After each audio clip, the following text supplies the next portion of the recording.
Sultan Rifat Al-Fatih tidak bisa berbicara usai mengalami kecelakaan akibat terjerat kabel menjuntai saat ia berkendara sepeda motor. Sultan mengalami kecelakaan di Jalan Pangeran Antasari, Jakarta Selatan pada 5 Januari lalu.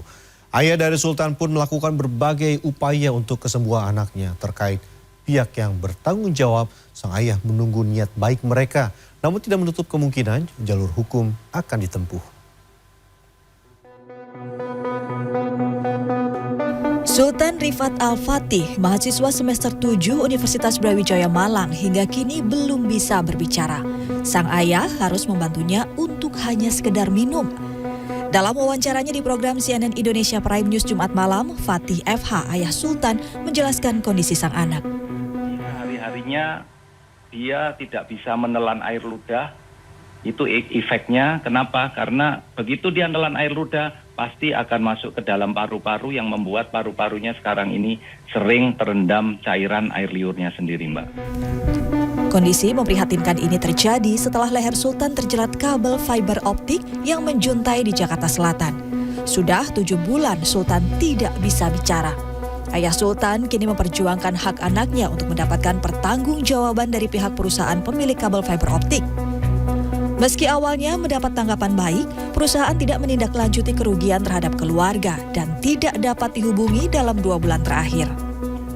Prioritas saya, prioritas kami keluarga bisa diselesaikan secara keluargaan supaya anak kami bisa terurus, bisa diobati, bisa sembuh dan masuk kuliah lagi, Mbak. Itu prioritasnya. Tapi kalau pada akhirnya pihak yang bertanggung jawab ini tidak merealisasikan, ya apa boleh buat, kami akan tempuh jalur hukum, pastinya juga minta bantuan dari teman-teman semua masyarakat supaya bisa membantu dari sisi mungkin sosial media dan lain-lain. Karena ini yang bisa saya lakukan sebagai pribadi, Mbak, nggak bisa yang lain lagi. Baik. Untuk biaya pengobatan, semua ditanggung oleh pihak keluarga. Fatih pun harus berhenti bekerja sementara untuk mengurus dan menemani Sultan. Tingginya biaya pengobatan, Fatih pun bercerita akan menjual rumahnya.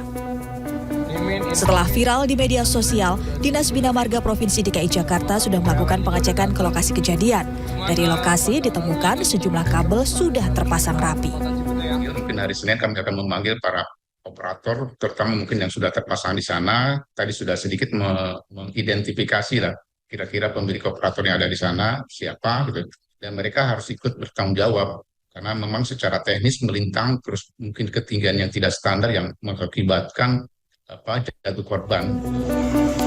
Kendati demikian, Kepala Bidang Prasarana dan Sarana Utilitas Kota Dinas Bina Marga Provinsi DKI Jakarta Samsul Bahri akan memanggil sejumlah operator yang kabelnya terpasang di lokasi.